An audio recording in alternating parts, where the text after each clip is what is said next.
Assalamu alaikum. Today the topic of our discussion is the structure and functions of middle ear.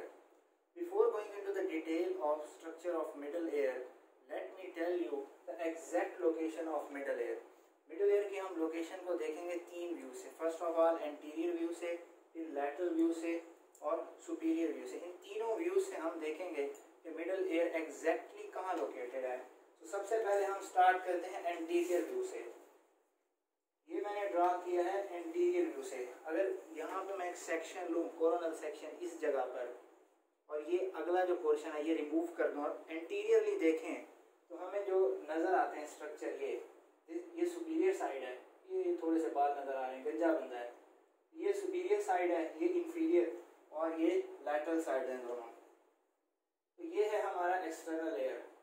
ये उसके बाद हमारे पास located है middle layer, और उसके बाद है इंटरनल लेयर. इसी तरह इस साइड से एक्सटर्नल लेयर, मिडल लेयर और internal layer. So middle ear is an air-filled cavity located within the petrous part of temporal bone. Middle cranial fossa में आपको एक पार्ट नजर आता है, petrous part of temporal bone. Temporal bone के बहुत सारे पार्ट्स हैं. स्क्वेमस पार्ट है, जैसे इसी तरह मैस्टॉइड पार्ट है, अंदर स्टाइलॉइड प्रोसेस भी होता है. इसी तरह उसका एक पार्ट है petrous पार्ट. तो उस petrous पार्ट के अंदर आपको मिडल एयर और इंटरनल एयर जो है वो प्रेजेंट होते हैं. तो मिडल एयर इसको क्यों कहते हैं? क्योंकि ये एक्सटर्नल और इंटरनल एयर के बीच में प्रेजेंट होता है. तो ये है एंटीरियर व्यू से. एंटीरियर व्यू से आपको इस शेप का नजर आता है. ये है सुपीरियर व्यू से. अगर मैं स्कल कैप को यहाँ से रिमूव करूँ, ये है ना, स्कल कैप रिमूव करके ऊपर से हम देखें तो ये नोज, ये बैक साइड है, ऑक्सीपिटल एरिया. तो ये हम सुपीरियरली देख रहे हैं. तो आपको ये एक्सटर्नल एयर, ये एक्सटर्नल ऑडिटरी हिएटस, उसके बाद ये मिडल एयर, ये कॉक और ये इंटरनल एयर. तो बताने वाली बात ये है कि ये सारा जो है, इसको मैं ज़्यादा अगर कर दूँ, सेला टर्सी का एंटीरियर क्रेनियल फोसा,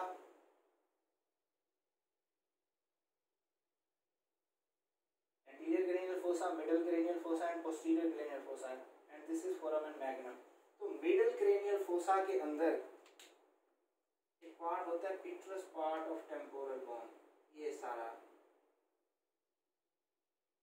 ये है petrous part of temporal bone. उस petrous part of temporal bone के अंदर हमारे पास मौजूद होता है middle ear, and it is just an air filled cavity.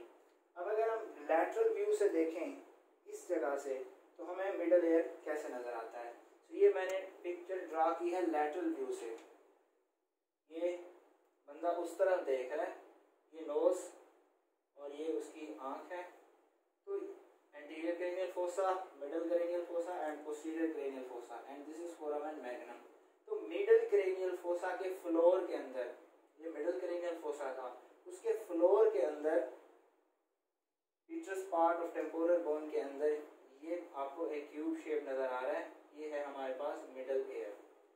तो अब आपको इसकी लोकेशन जो है वो क्लियर हो जानी चाहिए कि एंटीरियर व्यू से हम अगर सेक्शन लें इस जगह पर, कोरोनल सेक्शन लें इस जगह पर, और फिर एंटीरियरली देखें तो आपको ये नजर आएगा external air, middle air, internal air. इसी तरह हम स्कल कैप को अगर रिमूव करके सुपीरियरली देखें तो ये नोज, ये back of, this is anterior cranial fossa, middle cranial fossa and posterior cranial fossa. तो मिडल क्रेनियल फोसा के अंदर पेट्रस पार्ट ऑफ टेम्पोरल बोन के अंदर मिडल एयर जो है वो लोकेटेड होता है. और इसको मिडल एयर क्यों कहते हैं? So simple, it is present between the external and the internal air, and it is just an air filled cavity. अगर हम इसको लैटरल व्यू से देखें तो middle cranial fossa, anterior and posterior, middle cranial fossa के floor के अंदर पेट्रस part of temporal bone के अंदर जो है ये हमारा मिडल एयर जो है वो प्रेजेंट होता है.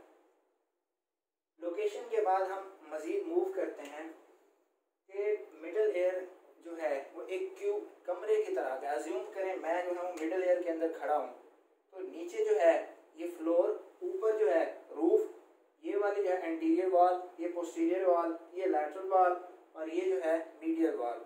Anterior, posterior, lateral, medial, roof और फ्लोर, और बीच में जो है वो कैविटी है. उस कैविटी को हम टिम्पैनिक कैविटी। ये जो मिडल एयर की कैविटी है इसकी एक कम्युनिकेशन है एंटीरियरली और एक कम्युनिकेशन है पोस्टीरियरली।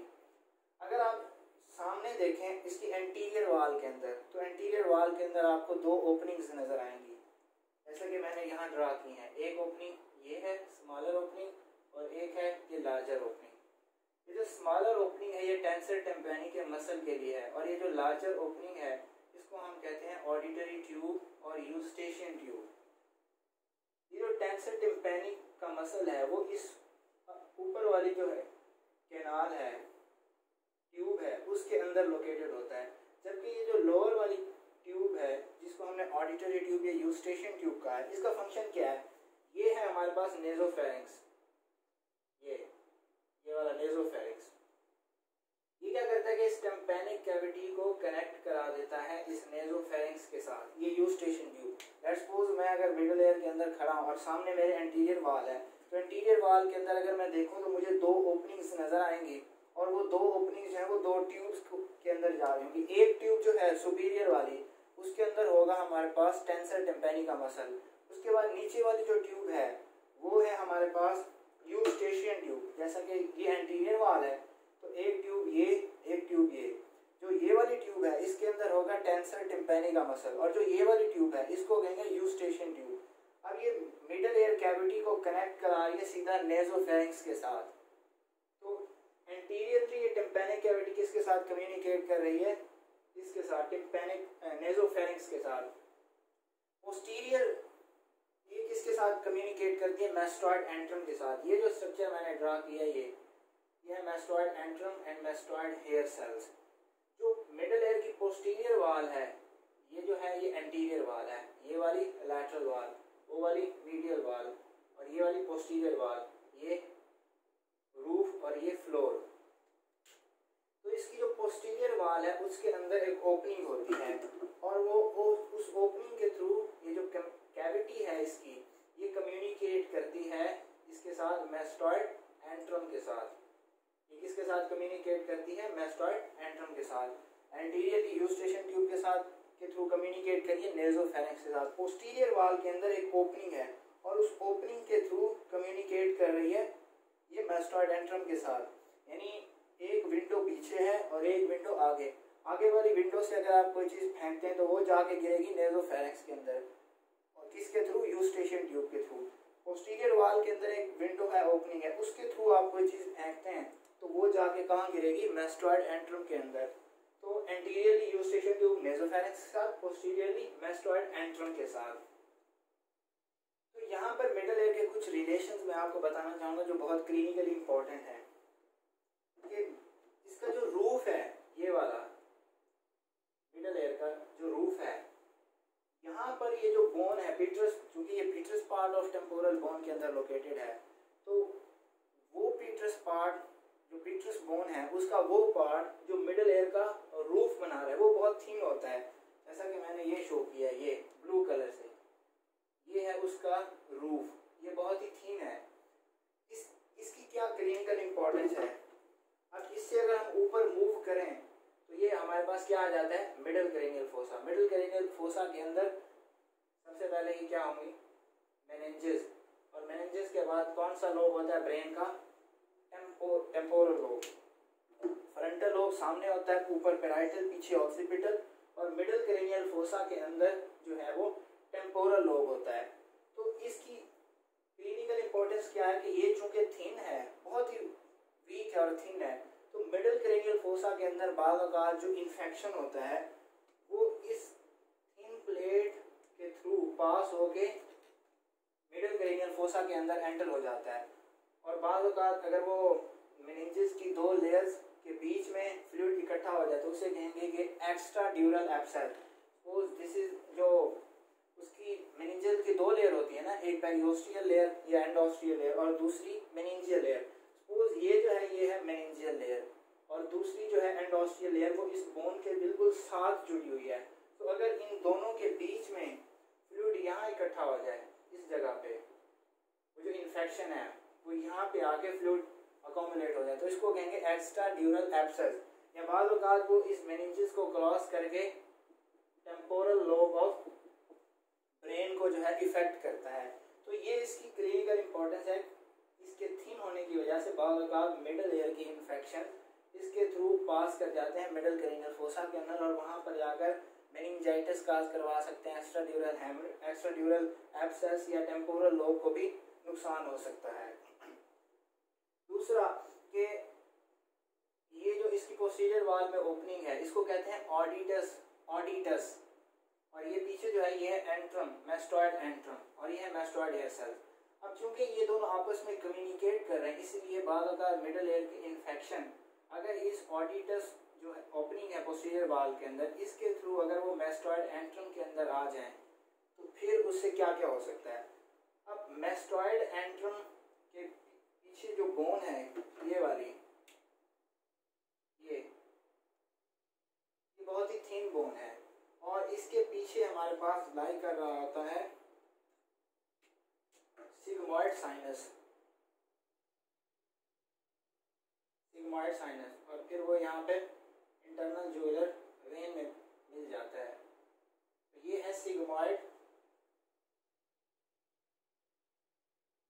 साइनस जो कि इस मैस्टॉइड एंट्रम के पीछे होता है, और उसको सेपरेट कर रही होती है ये बहुत ही एक थिन सी बोन है। तो अगर मैस्टॉइड एंट्रम के अंदर मिडल एयर के इन्फेक्शन आ जाए तो वो इस थिन बोन के थ्रू पास कर सकते हैं इस सिग्मॉइडल साइनस के अंदर, और सिग्मॉइड साइनस जो है वो इफेक्ट हो सकता है, उसके अंदर थ्रोम्बोसिस हो सकती है। और ये चूंकि पोस्टीरियर क्रेनियल फोसा है तो यहाँ पर ब्रेन स्टेम होगा, ये mid brain, pons, medulla, spinal cord,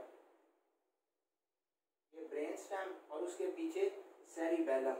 तो अगर इन्फेक्शन इस मैस्टॉइड एंट्रम से होता हुआ इस थिन बोन को क्रॉस करता हुआ इधर आ जाए पोस्टीरियर क्रेनियल फोसा के अंदर, तो वो सेरिबेलम को इफेक्ट कर सकता है, ब्रेन स्टेम को इफेक्ट कर सकता है, और साथ में सिग्मॉइड साइनस को इफेक्ट कर सकता है। तो इसके रिलेशंस जो है वो बहुत इंपॉर्टेंट है। तो फ्लोर रूफ की इंपॉर्टेंस हो गई, और इसकी पोस्टीरियर वाल की भी इंपॉर्टेंस हो गई। अब ये जो थिन प्लेट ऑफ बोन थी मैं बताना भूल गया, जो कि इसका रूफ बना रही है, इसको कहते हैं टेगमेंट टिम्पैनी। अब इसका फ्लोर पर आ जाते हैं। इस फ्लोर के नीचे ये जो फोसा लाई कर रहा है, ये वाला, ये जो फोसा है, this is known as jugular fossa, और इस जुगुलर फोसा के अंदर bulb of the internal jugular vein present होती है। इंटरनल जुगुलर वेन का जो बल्ब है वो इस जुगुलर फोसा के अंदर प्रेजेंट होता है, साथ में 3 क्रेनियल नर्व भी यहाँ से एंटर, ब्रेन स्टेम से 3 क्रेनियल नर्व जो हैं वो भी इस जुगुलर फोसा के थ्रू एंड ऐसे बाहर जा रही होती हैं। वो कौन सी है? 9th, 10th and 11th cranial nerve. तो अगर उसका इन्फेक्शन जो है वो इस फ्लोर में से, ये रेयर है लेकिन हो सकता है, फ्लोर में से पास करके इस जुगुलर फोसा के अंदर आ जाए, तो ये जो जुगुलर बल्ब है इसको भी इफेक्ट कर सकता है, और ये जो 9th, 10th और 11th क्रेनियल नर्व्स हैं उनको भी इफेक्ट कर सकता है। और अगर ये तीनों क्रेनियल नर्व्स इफेक्ट हों तो ये बहुत ही इंपॉर्टेंट क्रेनियल नर्व्स हैं, तो जिस जिस जगह को ये सप्लाई करेंगे वहाँ पर भी इसके इफेक्ट्स होंगे। तो ये उसकी क्लिनिकल इंपॉर्टेंस थी। अब ये जो रूफ है it is formed by the tegmen tympani, और ये फ्लोर पोस्टीरियर वाल है, पोस्टीरियर वाल ये, इसके पीछे क्या प्रेजेंट है? Mastoid antrum. सो इस पोस्टीरियर वाल को हम मैस्टॉइड वाल भी कहते हैं। इसके पीछे क्या प्रेजेंट है? Mastoid antrum. सो इसलिए इसको हम मैस्टॉइड वाल भी कहते हैं। और जो मीडियल वाल है, जैसा कि ये यहाँ अगर आप आ जाएं इस पिक्चर में, तो ये है हमारा मिडल एयर। इसकी जो पोस्टीरियर वाल है ये वाली, यहाँ पीछे प्रेजेंट है मैस्टॉइड एंट्रम। सो इसको हम कहते हैं मैस्टॉइड वाल। जो एंटीरियरली है, जैसा कि पहले भी आप जानते होंगे कि जो पीटरस पार्ट है टेम्पोरल बोन का, उसके अंदर कैरोटिड कैनाल होती है, और उस कैरोटिड कैनाल के अंदर इंटरनल कैरोटिड आर्टरी रन कर रही होती है। तो इसकी एंटीरियर वाल के सामने होती है कैरोटिड कैनाल, और उस कैरोटिड कैनाल के अंदर रन कर रही होती है internal carotid artery. Internal carotid artery, क्योंकि इसकी एंटीरियर वाल के सामने इंटरनल कैरोटिड आर्टरी रन कर रही है, इसलिए इसकी एंटीरियर वाल को हम कैरोटिड वाल भी कहते हैं। और इसकी पोस्टीरियर वाल जो है वो मैस्टॉइड एंट्रम के अंदर ओपन हो रही है, इसलिए इसकी पोस्टीरियर वाल को मैस्टॉइड वाल भी कहते हैं। अब जो इसकी लैटरल वॉल है ये वाली, it is formed by the tympanic membrane. ये जो है ये वाली ये मेम्ब्रेन, ये टिम्पैनिक मेम्ब्रेन है जो कि एक्सटर्नल ऑडिटरी मीटर्स और टिम्पैनिक कैविटी को एक दूसरे से सेपरेट कर रही होती है, टिम्पैनिक मेम्ब्रेन। क्योंकि इसकी जो लैटरल वॉल है वो टिम्पैनिक मेम्ब्रेन से बनती है, इसलिए लैटरल वॉल को हम टिम्पैनिक वॉल भी कहते हैं। ये उनके अदर दूसरे नहीं। और ये जो मीडियल वॉल है, इस मीडियल वॉल के अगर हम मीडियली जाएं तो हमारे पास एक इंटरनल एयर है। इंटरनल एयर को हम लैबिरिंथ भी कहते हैं। लैबिरिंथ का मतलब नेटवर्क। तो इंटरनल एयर के अंदर कुछ बोनी नेटवर्क होता है, कुछ मेम्ब्रेनस नेटवर्क होता है, इसलिए उसको लैबिरिंथ भी कहते हैं। और चूंकि इसकी मीडियल वॉल के मीडियली जाएं तो लैबिरिंथ लोकेटेड है, इसलिए इस मीडियल वॉल को हम लैबिरिंथाइन वॉल भी कहते हैं। तो अब कुछ चीज़ें क्लियर हो गई कि सबसे पहले इसकी location, it is an air filled cavity located within the petrous part of temporal bone, पहली बात।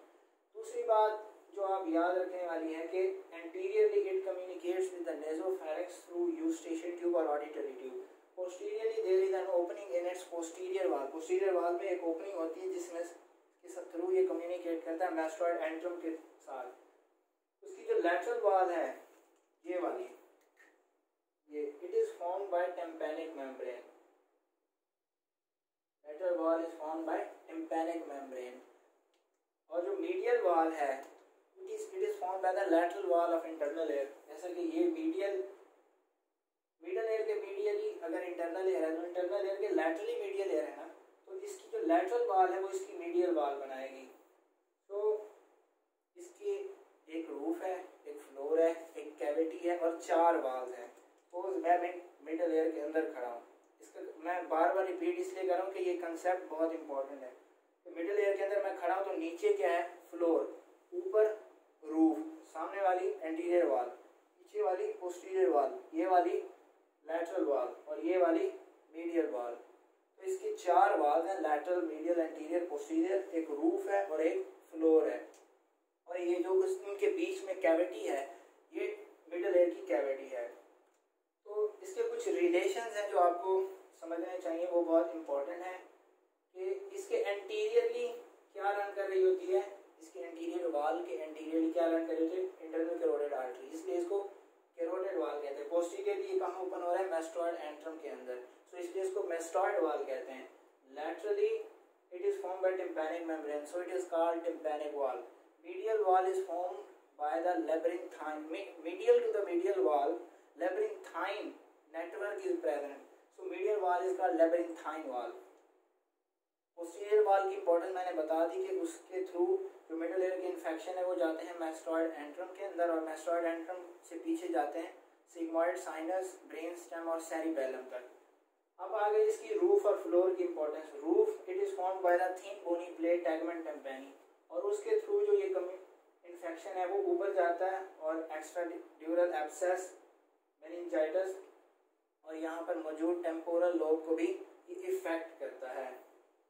उसके बाद इसकी फ्लोर है, फ्लोर के नीचे जुगुलर फोसा लोकेटेड है जिसके अंदर जुगुलर बल्ब प्रेजेंट होता है और 3 क्रेनियल नर्व्स होती हैं। सो अगर इन्फेक्शन नीचे आ जाए तो बल्ब को भी इफेक्ट करता है और 3 क्रेनियल नर्व्स को भी इफेक्ट करता है। So this was about the basic introduction of middle ear। अब हम नेक्स्ट सेक्शन में देखेंगे कि इनकी जो कैविटी है उसको मतलब डिस्कस करेंगे और इनकी जो चारों वॉल्स हैं, रूफ है, फ्लोर है, उनको अलग अलग डिटेल के अंदर डिस्कस करेंगे।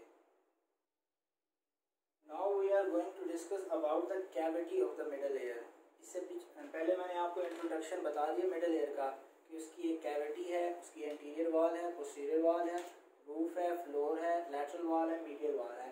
अब उसकी हम कैविटी को डिस्कस करने जा रहे हैं कि वो है क्या। जैसा कि मैंने पहले आपको बताया था it is an air filled cavity. तो अब कैविटी के कुछ मज़ीद फीचर्स हम डिस्कस करते हैं। ये है हमारे पास external ear, this is external ear, और ये है हमारे पास एक्सटर्नल ऑडिटरी हिएटस, और ये क्या है, ये है टिम्पैनिक मेम्ब्रेन।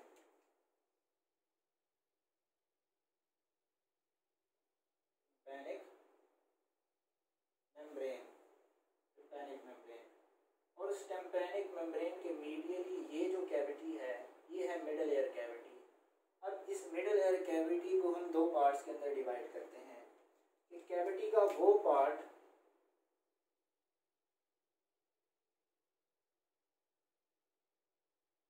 ये वाला पार्ट कैविटी का जो इस टिम्पैनिक मेम्ब्रेन से मीडियली लोकेटेड है, इसको हम कहते हैं टिम्पैनिक कैविटी प्रॉपर। और वो पार्ट ये वाला जो इस टिम्पैनिक मेम्ब्रेन के लेवल से ऊपर प्रेजेंट है, ये वाला, इसको हम कहते हैं epitympanic recess. Epitympanic recess. So tympanic cavity is divided into two parts कि इस टिम्पैनिक मेम्ब्रेन से जस्ट ऑपोजिट उसके मीडियली जो ये कैविटी का पार्ट प्रेजेंट है, इसको हम कहते हैं टिम्पैनिक कैविटी प्रॉपर। और टिम्पैनिक कैविटी का वो पार्ट जो इस टिम्पैनिक मेम्ब्रेन से ऊपर लोकेटेड है, ये वाला, इसको हम कहते हैं एपिटिम्पैनिक रीसेस। अब इस टिम्पैनिक कैविटी के अंदर ये जो मिडिल ईयर कैविटी है, इसके अंदर हमारे पास लोकेटेड होते हैं ऑडिटरी ऑसिकल्स। ऑडिटरी ऑसिकल्स, तो हम देखते हैं कि ऑडिटरी ऑसिकल्स हैं क्या। ऑडिटरी ऑसिकल्स बेसिकली 3 बोन्स हैं, मेलियस, इनकस एंड स्टेपस। तो अब हम उनकी लोकेशन देखते हैं एग्जैक्ट, उनका स्ट्रक्चर देखते हैं जनरल, और फिर उनका फंक्शन देखते हैं कि इन ऑडिटरी ऑसिकल्स का फंक्शन क्या है। तो ये मैंने कैविटी को ड्रा कर लिया है अलग से। मैं ये डायग्राम रिमूव कर देता हूँ। कैविटी को मैंने ड्रा कर दिया है अलग से। तो ये उसकी लैटरल वॉल, ये मीडियल वॉल, ये इंफीरियर, ये सुपीरियर, पीछे जो थी वो पोस्टीरियर, और ये वाली एंटीरियर वॉल। तो अब इस कैविटी के अंदर ऑडिटरी ऑसिकल्स लोकेटेड हैं। ऑडिटरी ऑसिकल्स जैसे मैंने आपको बताया 3 बोन्स हैं। सबसे पहली बोन जो है उसको हम कहते हैं मेलियस। तो पहली बोन जो लोकेटेड है from lateral to medial direction, वो है मेलियस। तो ये जो है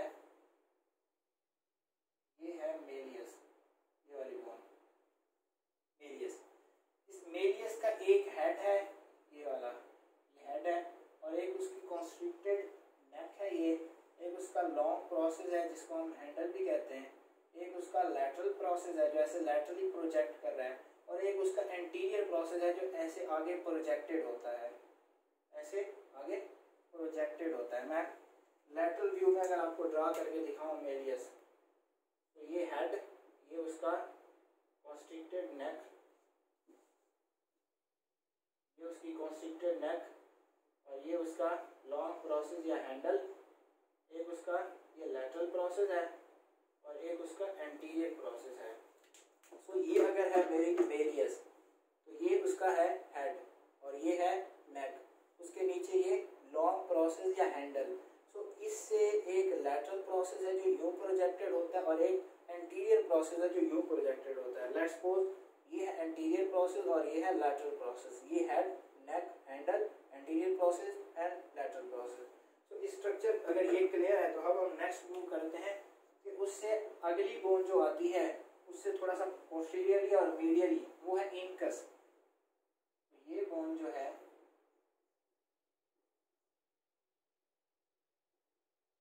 ये है इनकस। इनकस की एक बॉडी है, ये वाली, ये उसकी बॉडी है। ये एक उसका लॉन्ग प्रोसेस है और एक उसका शॉर्ट प्रोसेस है। लॉन्ग प्रोसेस जो है वो ऐसे डाउनवर्ड पोस्टीरियरली और ये मीडियली डायरेक्टेड है, यूं मीडियली, और जो शॉर्ट प्रोसेस है वो ऐसे पोस्टीरियरली डायरेक्टेड होता है। सपोज ये है, अब ये है मेलियस, ये उसका हेड, ये उसकी नेक, ये उसका हैंडल। यहाँ से एक एंटीरियर प्रोसेस जा रहा है जो कि एंटीरियर वाल के अंदर जाके लगेगा। क्योंकि मैं कैविटी के अंदर खड़ा हूँ, तो ये आप लैटरल वाल है, ये एंटीरियर है, तो लैटरल वाल के करीब सबसे पहले है मेलियस। तो ये मेलियस, ये उसका हेड, ये नेक, ये हैंडल, ये लैटरल प्रोसेस जो कि लैटरली प्रोजेक्टेड है, और ये जो है एंटीरियर प्रोसेस। ये मेलियस क्लियर है। इससे पोस्ट्रोमीडियली उसके साथ आर्टिकुलेट करती है, इस मेलियस के हेड के साथ, बॉडी ऑफ इनकस। ये है हमारे पास पीछे वाली इनकस, ये मेलियस, ये इनकस। ये इनकस की क्या बॉडी है, ये है उसकी, ये उसकी बॉडी है, और ये जो प्रोसेस है ऐसे डायरेक्टेड है, लॉन्ग, ये है लॉन्ग प्रोसेस, और ये जो मेरा थंब है ये है पीछे शॉर्ट प्रोसेस। मेलियस थी, ये कंसेप्ट बहुत ज़रूरी है, ध्यान से। Malleus, head, neck, handle, lateral process, anterior process.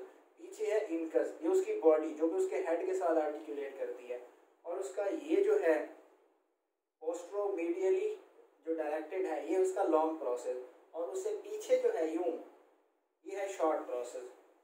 अगर ये क्लियर है तो हम नेक्स्ट पे चलते हैं। नेक्स्ट जो है हमारे पास बोन, वो है stapes, smallest bone in the body.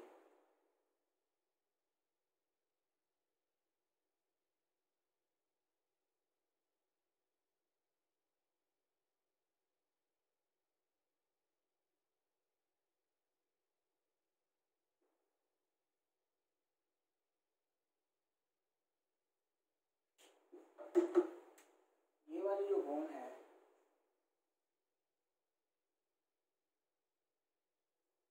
ये है स्टेपीज। जो हेड ऑफ मेलियस है, ये आर्टिकुलेट करता है with the body of incus, और इसका जो लॉन्ग प्रोसेस है, it articulates with the head of the stapes. तो ये ऑडिटरी ऑसिकल्स हैं जो कि मिडिल एयर कैविटी के अंदर प्रेजेंट होते हैं। अब दो बातें इसके मुतालिक और याद रखने वाली हैं कि ये जो इसका हैंडल है, ये है हैंडल ऑफ मेलियस। ये है, इसकी जो टिप है, ये किसके साथ जुड़ी हुई है? टिम्पैनिक मेम्ब्रेन के साथ।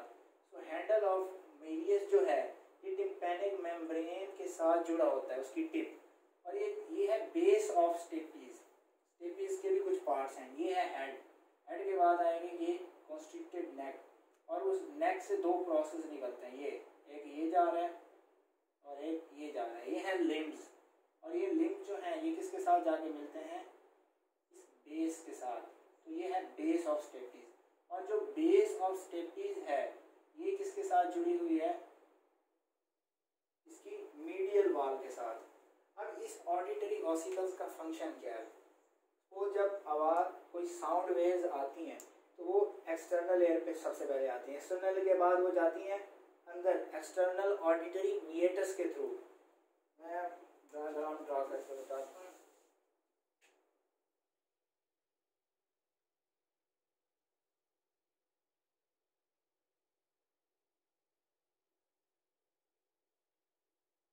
ये है एक्सटर्नल एयर, एक्सटर्नल ऑडिटरी मीएटस और मिडल एयर।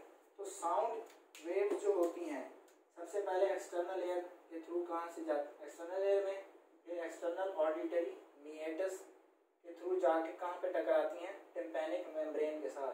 तो सब साउंड वेव इस टिम्पैनिक मेम्ब्रेन के साथ टकराती हैं, तो इसके अंदर वाइब्रेशंस प्रोड्यूस होती हैं। इसके अंदर क्या प्रोड्यूस होती हैं? वाइब्रेशंस।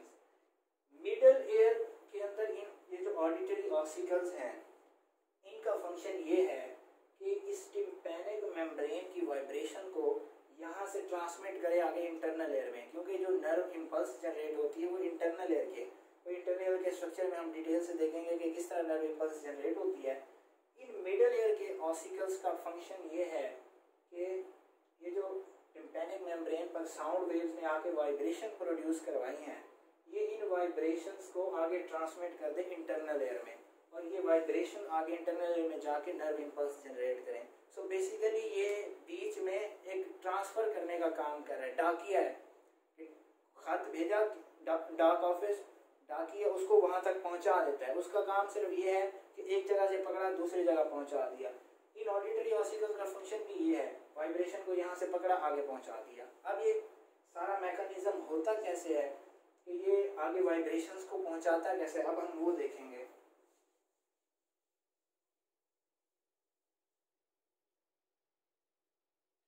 ये है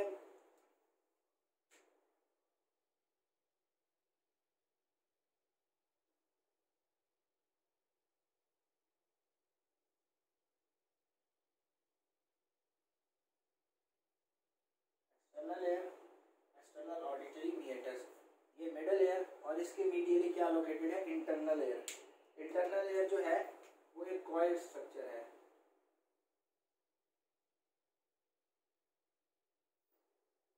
ये कॉइल स्ट्रक्चर कॉक्लिया, ये वेस्टिब्यूल, और 3 सेमी सर्कुलर कैनाल्स। तो ये है इंटरनल एयर। अब for the purpose of understanding, मैं इस कॉक्लिया, ये जो कॉइल स्ट्रक्चर है, इसको मैं अब खोल दूंगा। जैसा कि ये कॉइल स्ट्रक्चर था, उसको पकड़ के सीधा कर दिया, तो उसके बाद हम देखेंगे कि किस तरह ये हो जाता है।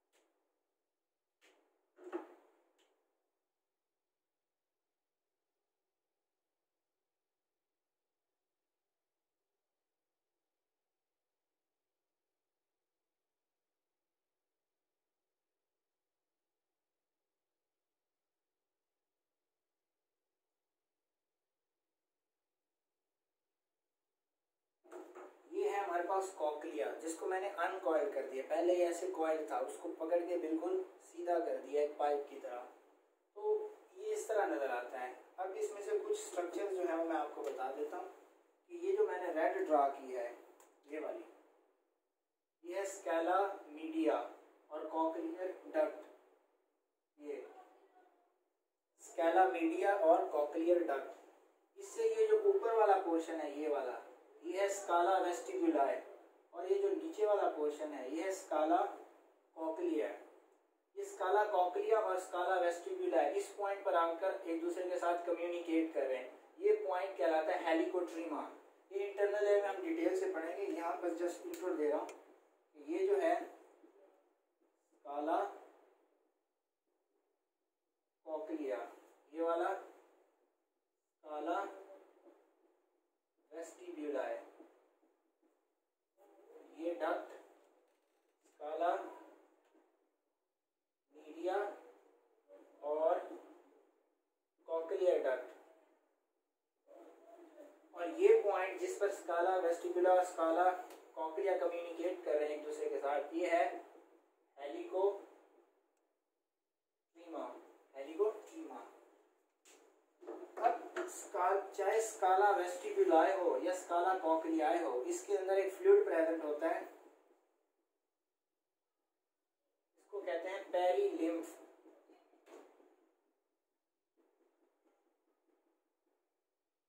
इसको कहते हैं पेरीलिम्फ। और इस स्काला मीडिया या कॉकलियर डक्ट के अंदर एक फ्लूइड प्रेजेंट होता है, इसको हम कहते हैं एंडोलिम्फ। इस कॉकलियर डक्ट के अंदर जो फ्लूइड प्रेजेंट है इसको एंडोलिम्फ कहते हैं, और स्काला वेस्टिब्युला और स्काला कॉकलिया के अंदर जो फ्लूइड प्रेजेंट है वो पेरीलिम्फ। अब होता क्या है कि जब साउंड वेव्स स्ट्राइक करती हैं इस टिम्पैनिक मेम्ब्रेन पर, इस टिम्पैनिक मेम्ब्रेन पर, तो टिम्पैनिक मेम्ब्रेन वाइब्रेट करना शुरू कर देती है। जैसे मैंने अभी आपको बताया कि जो हैंडल है मेनियस का, इसकी जो टिप है वो इस टिम्पैनिक मेम्ब्रेन के साथ लगी होती है। तो जब टिम्पैनिक मेम्ब्रेन वाइब्रेट कर रही है तो as a result handle move करेगा, और जब हैंडल मूव करेगा तो इसका हेड मूव करेगा, और हेड जो है वो इनकस के साथ आर्टिकुलेट करके एक जॉइंट बना रहा है। तो जब कभी हैंडल मूव करेगा हेड मूव करेगा, और जब हेड मूव करेगा तो इसकी बॉडी मूव करेगी, और जब इसकी बॉडी मूव करेगी तो ये जो इसका लॉन्ग प्रोसेस है वो मूव करेगा, और जब वो लॉन्ग प्रोसेस मूव करता है तो इसका हेड मूव करेगा, और हेड फाइनली इसकी जो बेस है स्टेपीज की वो मूव करेगी। ये बेस ऑफ स्टेपीज जो है ये किसके अंदर ओपन हो रही है? स्काला वेस्टिब्युलाई के अंदर। It opens into the perilymph of scala vestibuli. तो यहाँ से जो वाइब्रेशन प्रोड्यूस हुई थी वो इनकी मूवमेंट के थ्रू ट्रांसमिट फाइनली कहाँ होती है? स्काला वेस्टिब्युलाई में। और फिर स्काला वेस्टिब्युलाई में जब आती हैं तो ये चूंकि कम्युनिकेट कर रहा है स्काला कॉकलियाई के साथ, फ्लूइड जो इनकम्प्रेसिबल होता है, फ्लूइड को आप कंप्रेस नहीं कर सकते, तो जब कभी ये बेस ऑफ स्टेपीज इसके अंदर यूं मूव करती है, ये यूं मूव की ना, टिम्पैनिक मेम्ब्रेन यूं मूव कर रही है, तो ये मूव करेंगे। जब ये मूव करेंगे तो base of stapes inward move करती है। जब ये इनवर्ड मूव करती है तो इसके अंदर जो है वाइब्रेशन और मोशन जो है वो ट्रांसमिट होता है। अब फ्लूइड चूंकि इनकम्प्रेसिबल है तो वो जो है वो इस हेलिकोट्रीमा के थ्रू कहाँ जाते हैं? स्काला कॉकलियाई के अंदर। और स्काला कॉकलियाई लैटरली इसके साथ कम्युनिकेट कर रहा है, ये है मीडियल वॉल उसकी। तो जब कभी स्टेपीज इनवर्ड मूव करती है तो वो वाइब्रेशंस यहाँ से ट्रांसमिट होते हुए इस काला, ये जो उसकी मीडियल वॉल है उस पे ऐसे इनवर्ड एक बल्ज प्रोड्यूस कर देते हैं।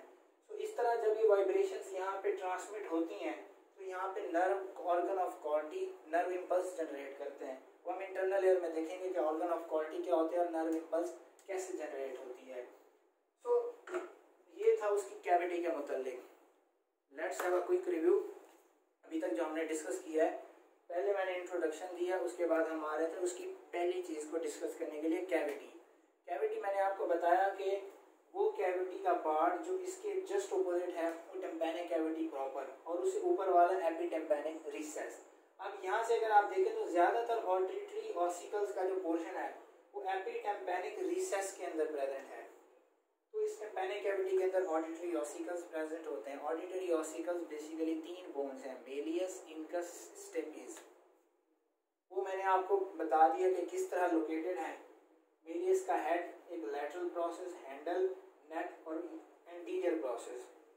ये इसका आर्टिक लगी हुई है टिम्पैनिक मेम्ब्रेन के साथ। इसका हेड आर्टिकुलेट करता है इनकस के साथ और उसका लॉन्ग प्रोसेस आर्टिकुलेट करता है स्टेपीज के साथ। और बेस ऑफ स्टेपीज ओपन हो रही है स्काला वेस्टिबुलाe में।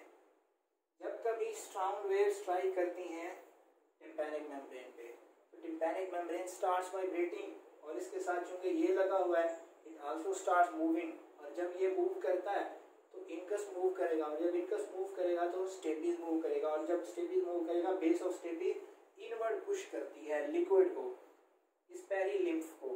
और पेरी लिक्विड चूंकि इनकम्प्रेसिबल है, जब ये इनवर्ड मूव करता है तो वो जो मोशन है वो यहाँ से ट्रांसमिट होती है ऐसे बैकवर्ड यूं जाती है और स्काला कॉकलियाई के अंदर आती है और इनवर्ड बल्ज प्रोड्यूस करती है ऑन द मीडियल वॉल। ठीक है। और इंटरनल एयर में देखेंगे कि इस मैकेनिज्म के थ्रू जो है ये थोड़ा सा बता दूं कि मेम्ब्रेनस डक्ट्स के अंदर जो है वो ऑर्गन ऑफ कॉल्टी लोकेटेड होते हैं। जब कभी ये साउंड वेव मोशन जो है वो यूं ट्रांसमिट हो रहा होता है तो ये जो मेम्ब्रेनस डक्ट है इसको ये वाइब्रेट करता है और उस वाइब्रेशन से प्रोड्यूस होती हैं और इस वाइब्रेशन से प्रोड्यूस होता है नर्व इम्पल्स जनरेट होती है। So this was about the cavity of the middle air. अगले सेक्शन में हम इसकी वॉल्स को डिस्कस करना स्टार्ट करेंगे।